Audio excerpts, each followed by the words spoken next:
உங்களுக்கு ஒரே ஒரு கடிதம் எழுதியிருக்கேன். அன்புள்ள முட்டாள் குழந்தைக்கு. குழந்தைகள் மட்டுமே உண்மைக்கு மிக அருகில் செல்லும் சக்தி படைத்தவர்கள். ஏனெனில் எந்த உண்மைகளையும் ஏற்றுக்கொள்ளும் மனப்பக்குவமும் வரமும் அவர்களுக்கு மட்டுமே உள்ளது. வாழ்வில் சாதித்தவர்கள் என்று சொல்பவர்கள் எல்லாம் அடிப்படையில் குழந்தைகளே. ஏனெனில் அவர்களுக்குள் ஒட்டி கொண்டிருக்கும் ஒரு பருக்கை முட்டாள்தனமே எல்லாவற்றிற்கும் காரணம். அப்படியான ஒரு முட்டாள் குழந்தையான உங்களை எனக்கு ரொம்ப பிடிக்கும்.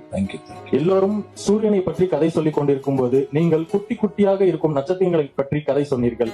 சிலருக்கு அது குட்டி நட்சத்திரம், ஆனால் எனக்கு அது பேரண்டம், பேரன்பு. குழந்தைகளின் காதலுக்கு காரணங்களே கிடையாது.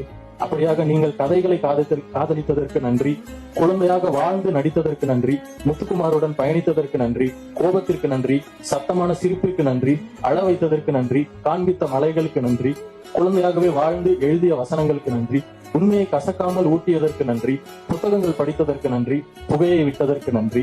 இன்னும் நிறைய நன்றி கடன் பட வேண்டும் என்று ஆசைப்படுகிறேன். செல்லம்மா போலதான் நானும் சொல்கிறேன், நீ மட்டும் செத்து போக கூடாது.